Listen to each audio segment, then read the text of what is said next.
فاروق صاحب، اتنا بڑا ملک ہے، اتنی بڑی معیشت ہے، لیکن کوئی ایسے بڑے فیصلے کی مثال نہیں ملتی جس سے ہم یہ کہہ سکیں کہ جو متنازع نہ ہو اور ایک فیصلہ امپلیمنٹ بھی ہو گیا ہو۔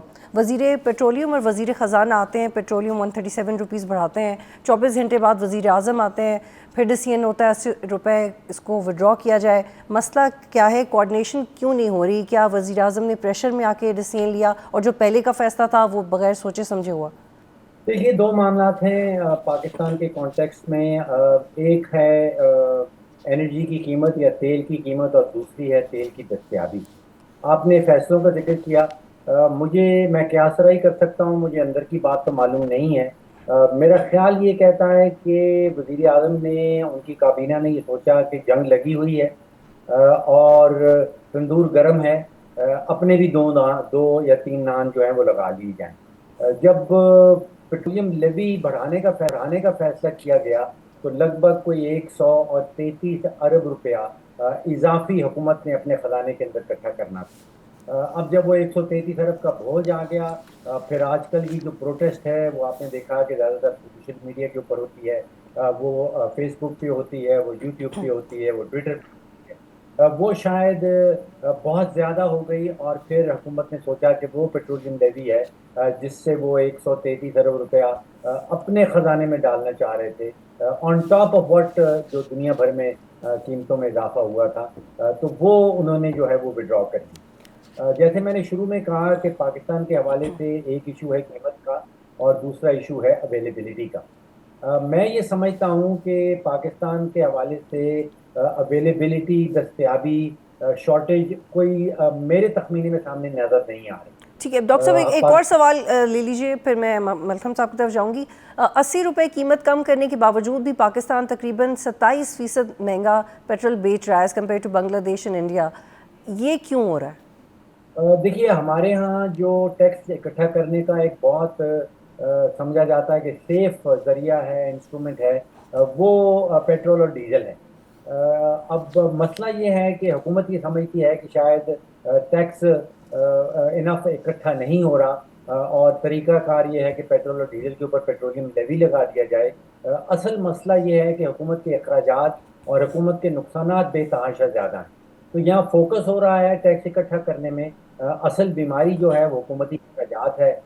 تو آپ سوچئے کہ اگر معاشی مریض ہے ایک معیشت، اور وہاں پہ بیماری جو ہے وہ دل کی ہے، آپ علاج جو ہے وہ گردوں کا کرتے ٹھیک ہے چلے ڈاکٹر جائیں۔ صاحب، یہ جو آپ نے نشاندہی کی ہے کہ جو آسٹیرٹی میئرز ہیں وہ کنونسنگ نہیں ہے، اور آپ کہہ رہے ہیں کہ اصل مسئلہ یہ ہے، ملتھم صاحب، وزیر اعظم شہباز شریف نے بھی انہوں نے کہا کہ آسٹیرٹی میئرز جو لیے جا رہے ہیں وہ وقت کی ضرورت ہے، اور انہوں نے دوبارہ کہا کہ 6 ماہ کی تنخواہیں قومی خزانے میں جمع ہوں گی، لیکن ایگزیکٹلی اس کے فگرز کیا ہیں وہ ہمیں نہیں پتہ۔ اور مجھے یاد ہے کہ فاروق صاحب نے بھی اس حوالے سے ٹویٹ کی تھی کہ اگر کوئی اس کا پورشن ہے بھی تو وہ اتنا کنسیڈریبل نہیں ہے۔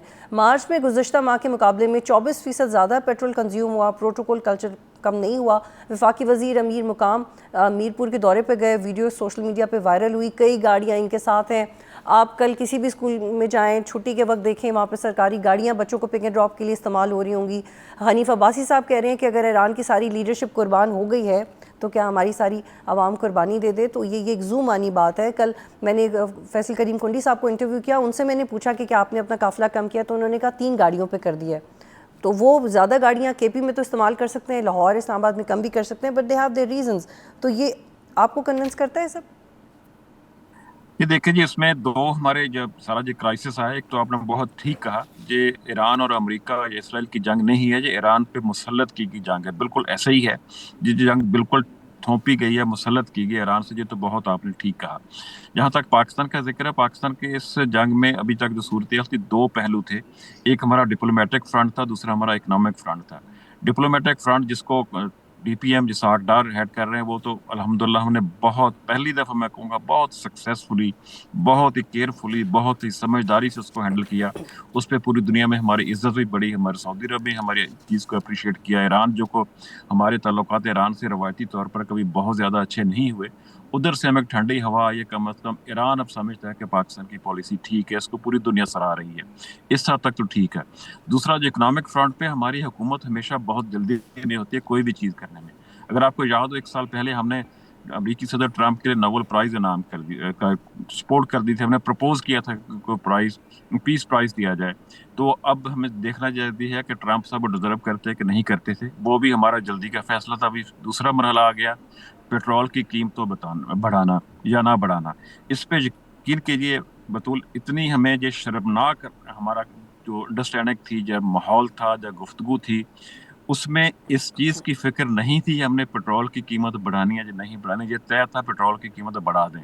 फिक्र सिर्फ इस चीज की थी जो उस पर सब्सिडी देनी है हुकूमतों ने, वो उसका क्रेडिट सूबाई हुकूमतों ने लेना है या मरकजी हुकूमत ने लेना है। ये बहुत अफसोसनाक सूरत हाल है।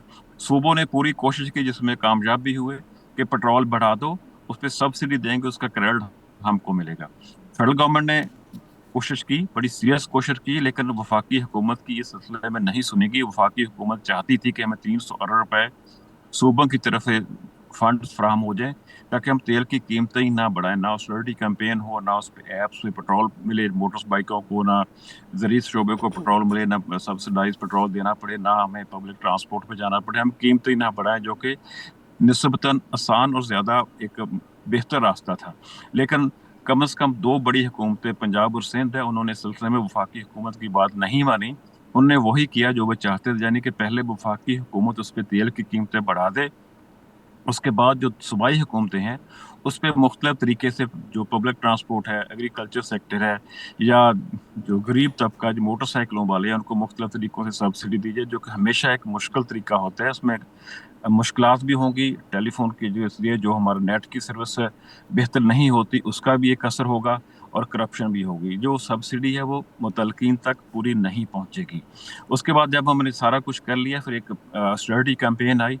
उसका अगर देखें, अभी भी इस्लामाबाद की हद तक मैं आपको बड़े वसूख से कह देता हूँ, कोई भी वजीर ऐसा नहीं है जिसके काफिले में कम से कम 2 गाड़ियां नहीं होती। 3 तो हो सकती हैं, 4 तो हो सकती हैं। जो था ना कि प्रोटोकॉल वाली गाड़ी नहीं चलेगी, सिक्योरिटी की गाड़ी नहीं चलेगी, उसमें सारे ब्यूरोक्रेट्स शामिल हैं, उसमें सुपीरियर अदालतों के जजेस शामिल हैं, उसमें आईनी इदारे हैं जिसमें इलेक्शन कमीशन है, मुहतसिब के दफातर हैं वो शामिल हैं। सबके साथ प्रोटोकॉल की गाड़ियां चलती हैं, सियासतदान के साथ तो चलती ही चलती हैं। तो ये हमने नहीं रोका। दूसरा, ये आपका सवाल था कि किस हद तक ये कैंपेन कामयाब रही, किस हद तक नहीं रही।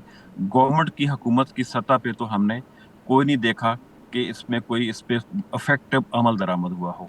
हमने अच्छा मलहम साहब, मैं चाहती हूँ कि आप एक ये आर्ग्यूमेंट ले लें। I was talking to information minister 2 दिन पहले, कुछ और सहाफ़ी भी उनसे बात कर रहे थे, तो उन्होंने ये कहा, और उनके कुछ कॉलीग्स भी, राना सिकंदर भी इस वक्त बात कर रहे थे, उन्होंने कहा जी बेसिकली हम एक गरीब मुल्क हैं, हम लोग यही कर सकते हैं, we have to live with this, और यही हमारी स्ट्रैटेजी। हमने 129 बिलियन डिस्पर्स करके देख लिया, आवाम पे उसका इम्पैक्ट नहीं आया। हमने सब्सिडीज़ करके देख ली, आवाम पे उसका इम्पैक्ट नहीं आया। तो this is how it is. तो ये आपको ये समझ आती है बात आपको? अगर हम गरीब मुल्क हैं जो कहते हैं, हम उनकी बात एक लम्हे के लिए मान लेते हैं।